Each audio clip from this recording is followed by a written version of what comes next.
패러다임 시프트 한번 따라합니다. 패러다임 시프트. 이런 제목으로 좀 은혜를 나누겠습니다. 좀 어려운 내용일 수도 있는데 오늘 말씀을 보게 되면 예수님과 율법 교사와 이 대화하는 장면이 굉장히 많이 나옵니다. 어떠한 의미가 있는지 우리가 살펴보므로 또 선한 사마리아인의 비유라고 이야기를 하고 있는데 이 말씀을 통해서 하나님이 과연 어떠한 말씀을 우리에게 주시고자 하는지 한번 여러분 기대하는 마음을 가지고 이 자리에 다 오셨는데 하나님 만나고 돌아갈 수 있기를 바랍니다. 패러다임 시프트, 바로 패러다임 전환이란 뜻인데 바로 인식 틀의 변화를 말합니다. 인식 틀의 변화를 말해요. 그러니까 사람은 누구나 이 고정관념이 있죠. 생각하는 틀이 있습니다. 그것이 옳다라고 보면요, 그게 옳은 거예요. 이것이 틀리다고 보면 틀린 겁니다. 요즘에 이렇게 진보와 이 보수층에서 서로 자신들이 옳다라고 이야기를 하잖아요. 여러분, 옳다라고 하니까 대화할 생각도 하지 않고 대화를 해도 별 여러분 생산적인 이야기가 나오질 않아요. 그러니까 서로 여러분 대화를 하는 가운데 좋은 아이디어, 좋은 것 있다 그러면 좀 상대방이 흡수를 하고 또 수용성을 가지면 좋은데 그게 전혀 이루어지지 못하고 있습니다. 그러니까 나라를 위해서 우리가 기도해야 할 때죠. 그런데 이 패러다임 시프트는 바로 무엇이냐면 이 고정관념을 좀 변화시키는 거예요. 우리가 지금까지 해왔던 마음, 가져왔던 그 마음, 또 생각의 틀 자체를 변화시키는 것입니다. 예를 한번 들어보면 몇 주 전에 이 사우디아라비아 국영 석유 회사인 아람코라는 회사가 있습니다. 굉장히 여러분 유명한 회사예요. 전 세계에서 사우디아라비아 하면 무엇이 생각나십니까?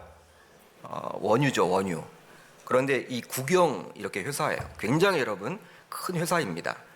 그런데 이 아람코의 최대 석유시설 두 곳이 예멘 반군의 드론 공격에 의해서 피폭을 당하게 되었어요. 테러를 당하게 된 것입니다. 전혀 예상치 못한 상황 가운데 테러를 당하게 되었습니다. 여러분, 그런데 이 사건으로 경제적인 분야에서도 좀 충격이었지만 이 군사적인 분야에서도 큰 충격을 받게 되었어요. 왜냐하면 이 사건으로 전쟁의 패러다임이 완전히 뒤바뀌게 되었기 때문입니다.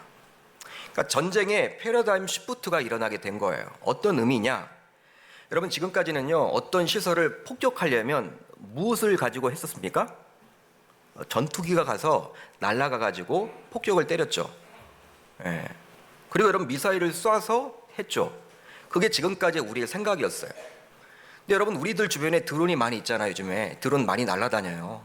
장난감 드론도 있지만 여러분 이렇게 드론이 굉장히 많습니다. 요즘에 뭐 드라마를 찍거나 영화를 찍거나 아니면 큰 교회 같은 경우에는요, 이 외부 여러분 이렇게 전경을 찍을 때에도 드론을 가지고 다 찍거든요. 근데 그 드론을 가지고 공격을 해왔으니 이제 여러분 이 지금까지 우리가 생각해왔던, 군사적으로 생각해왔던 여러분 그 생각 자체가 완전히 고정관념이 깨지게 된 것이죠. 장난감 비행기와 같은 드론이 1,000km를 날아갔다고 그래요. 전혀 놀라지 않으세요? 1,000km, 인철km를 날아가서 주요 시설에 대한 테러를 실제로 감행함에 따라서 지금까지 전투기와 미사일이 해왔던 것을 드론이 대체하게 되었습니다. 따라서 문명은 인간이 생각하는 가운데 패러다임 시프트의 지속적인 영향으로 발전해 왔다고 볼 수 있어요.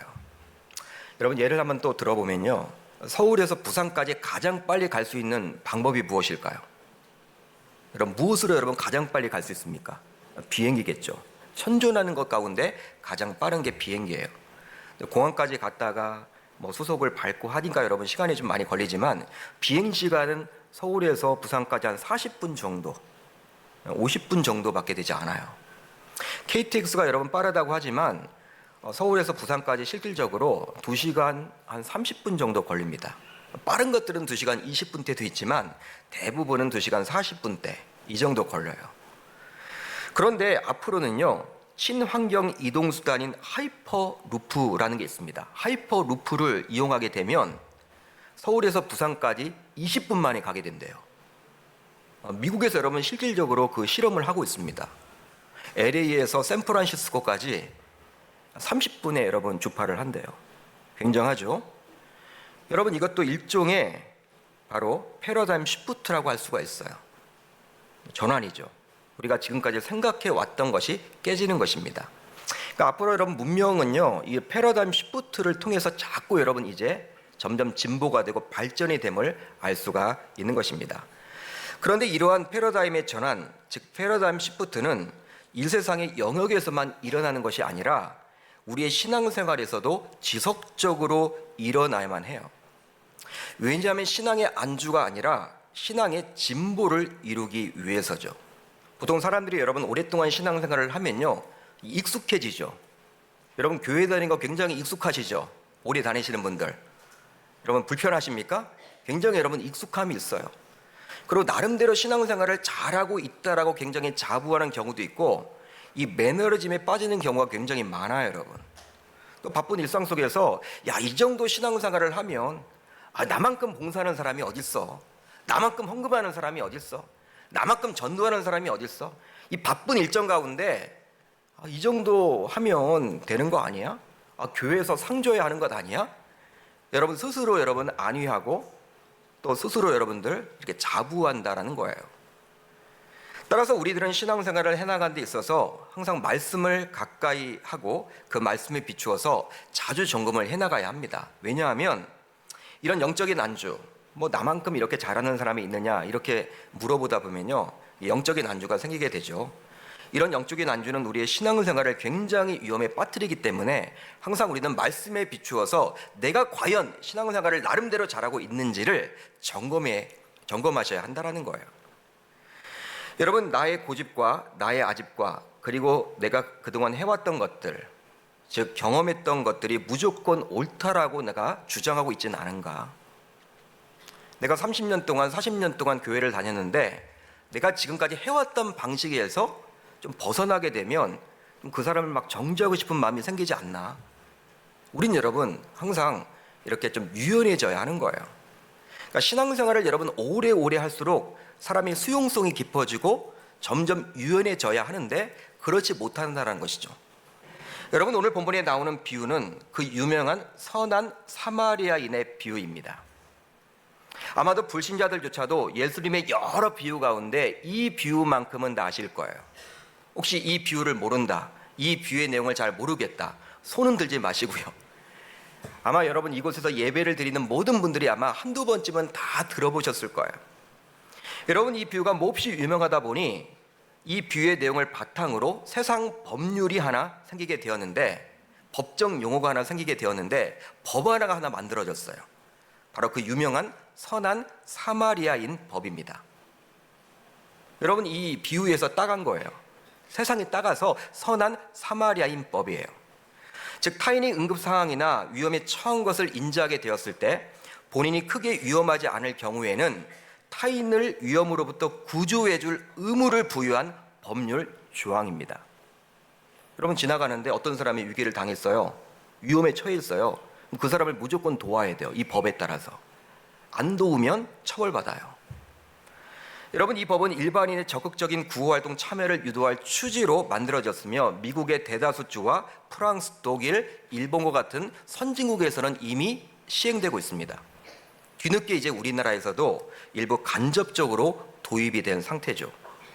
이렇듯 매우 유명한 것이 바로 오늘 본문에 나온 비유인데, 그렇지만 성경을 여러분 꼼꼼히 읽어봐도, 성경을 봐도 선한 사마리아인이 등장을 합니까 안 합니까? 등장을 합니까 안 합니까? 지금 목사님이 무엇을 질문하는 거야? 의도가 있을 텐데 아마 그렇게 생각을 하시겠죠. 여러분, 말씀을 쭉 읽어보세요. 말씀을 보시면 선한 사마리아인이라는 이름이 나와요, 안 나와요? 안 나와요. 선한 사마리아인은 나오지 않고 그냥 단순히 사마리아 사람이 나와요. 사마리아인이 등장을 합니다. 즉 누가복음의 저자인 누가가 기록한 의도와는 달리 이 비유를 읽고 교훈을 얻은 후대 사람들이 사마리아인의 선행에 감동을 받은 나머지 선한 사마리아인이라고 단정 지은 것 뿐이에요. 그러니까 후대 사람들이 보니까 이 사마리아 사람 굉장히 선하다, 착하다, 그렇게 여겨서 지금까지 저와 여러분들의 뇌리 속에는 이 고정관념으로 선한 사마리아인이라고 나와 있는 거예요. 말씀에는 여러분 선하다라는 단어가 나와 있지 않습니다. 그러기에 이 본문을 잘못 이해하게 되면 예수님께서는 선행, 즉 행위 구원을 강조하고 있구나 생각하기 쉽다라는 거예요. 여러분, 처음에 이 율법 교사가 예수님에게 어떤 질문을 던집니까? 내가 무엇을 해야지만 영생을 얻을 수 있습니까? 라고 질문을 했죠. 그렇죠? 그런 질문에 대한 답에 우리 주님께서는 강도만한 자의 참된 이웃이 누구냐? 이렇게 여러분 대답을 했기 때문에 결국은 여러분 자비를 베푼 사람, 사마리아 사람, 그분이 여러분 이렇게 강도만한 자에게 이렇게 선을 행했잖아요. 여러분, 우리가 앞뒤 문맥을 읽어보면요, 야, 이 본문은 행함을 굉장히 강조하는 구절이구나. 우리의 행함을 통해서 구원을 받는가 보다. 영생을 어떻게 얻느냐라고 질문을 했는데 그 질문에 대한 답이 이 선한 사마리아인이라고 대답을 했기 때문에 우리 주님이 이 행함으로 우리가 구원을 받는 구절이나 보다, 이렇게 여러분 오해하기 쉽다라는 거예요. 실제로 여러분, 예수님께서 강도만한 자에게 자비를 베푼 사마리아 사람을 친히 칭찬하고 있고 그의 선행을 주목하고 있는 것이 사실입니다. 그러나 구원은 결코 우리의 행함을 통해서는 받을 수 없음을 저와 여러분들은 알고 있죠. 구원은 우리의 행함이 아니라 오직 주님께서 베풀어 주신 은혜로 받는다라는 것, 저와 여러분 알고 있습니다. 여러분 아멘이시죠? 알고 있어요. 은혜로 있는다라는 것, 구원은. 실제로 오늘 보면 앞부분을 보게 되면요, 이런 구절이 나와요. 우리 한번 같이 한번 읽어봅니다. 시작.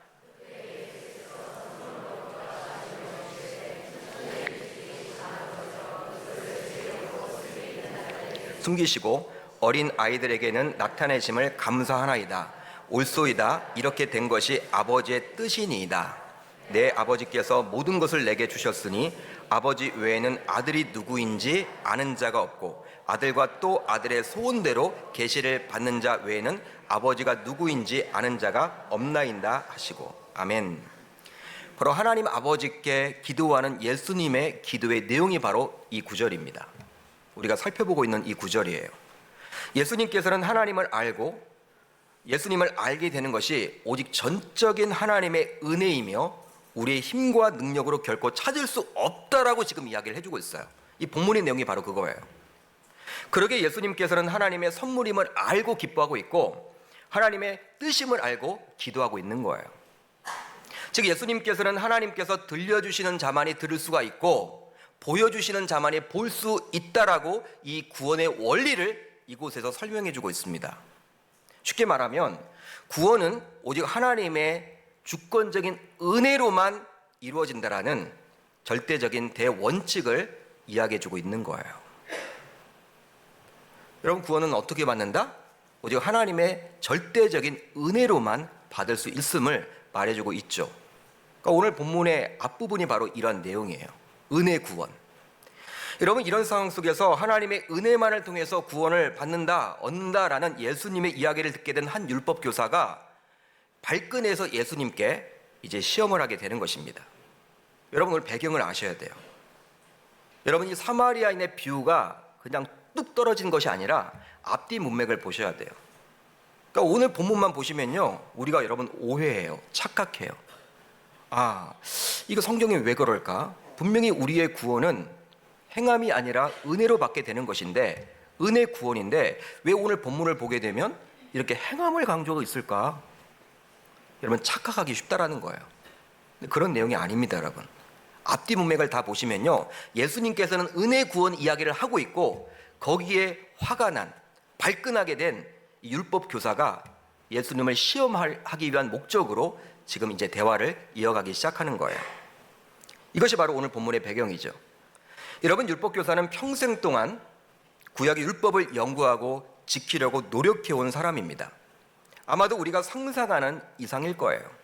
그는 하나님께서 유다 민족을 특별하게 선민으로 부르셨고, 따라서 선민인 유대인들은 하나님께서 주신 그 율법을 잘 지키는 것만이 유일하게 구원을 받을 수 있는 길이라고 믿고 확신했던 자였어요. 자신이 선민이니까 하나님께서 선민인 우리들에게 율법을 주셨고 그 율법을 잘 알고 지키는 것만이 구원받을 수 있는 유일한 길이라고 믿고 확신했던 자였습니다. 그러기에 예수님께서 말씀하신 은혜의 구원은 자신의 입장에서는 절대로 받아들일 수가 없었어요. 말이 되지 않는 거예요. 그러기에 율법교사는 다음과 같은 의도를 가지고 주님께 질문을 던지게 됩니다. 어떤 율법교사가 일어나 예수를 시험하여 이르되 선생님, 내가 무엇을 하여야 영생을 얻으리까? 여러분, 이 질문의 의도는 은혜의 구원을 강조하고 있는 주님을 시험하기 위한 목적이었습니다. 그러게 은혜 구원이 아니라 율법을 잘 알고 지키는 것, 즉 행위 구원이 바로 길이라고 생각했기에 이 율법 교사는 주님께 다음과 같이 물었던 것이죠.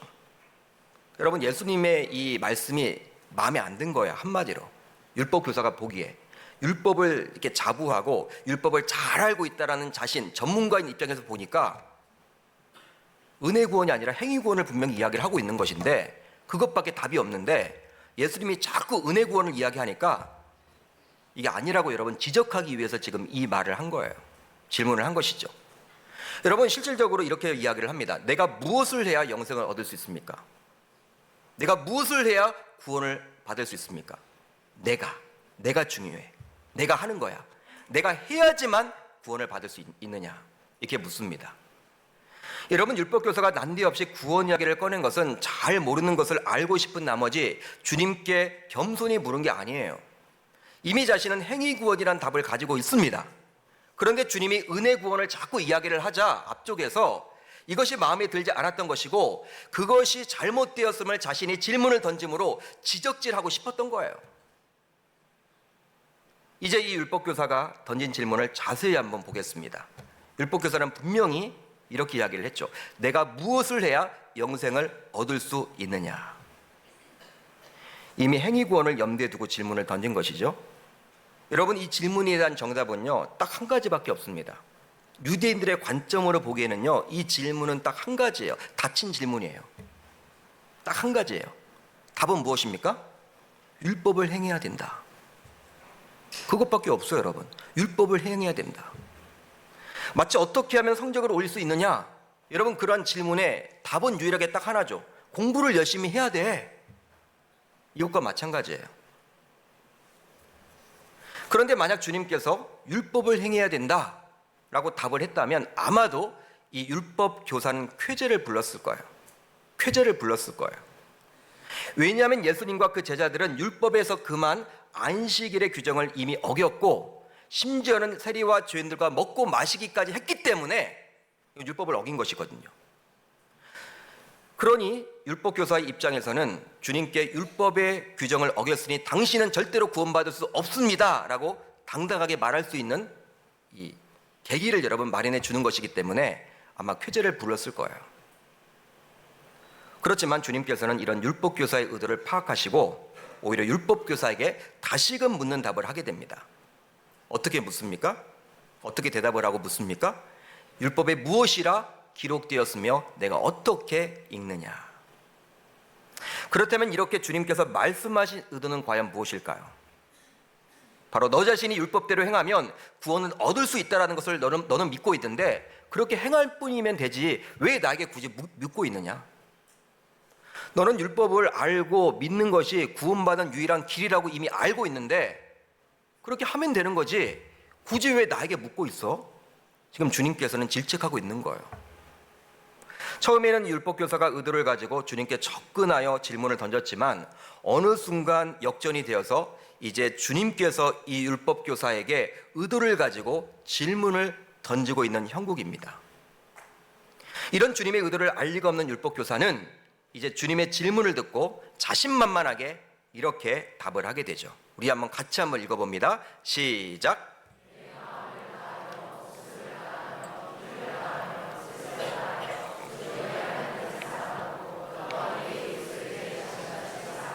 아멘.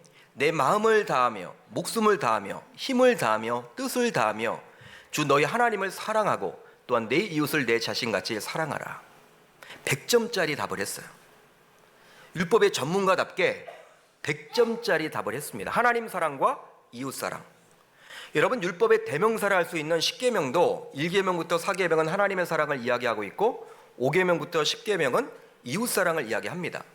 역시 율법 학자, 율법의 전문가답게 예수님의 마음에 드는 그러한 답을 했습니다. 이런 율법 교사의 대답을 듣고 난 다음에 주님께서는 이제 이렇게 말씀을 하시죠. 내 대답이 옳도다. 이를 행하라. 그러면 살리라. 즉 주님께서는 율법 교사를 칭찬하시면서 그가 말한 대로 행하기만 하면 구원을 받을 수 있다라고 이야기를 하고 있는 거예요. 율법에 나와 있는 조항들을 다 지키기만 하면 너는 구원받을 수 있어. 단 정신을 살려서, 참 하나님이 주셨던 그 율법의 의미를 잘 살려서 100% 순종하기만 하면 영생 받을 수 있어, 그 말이에요.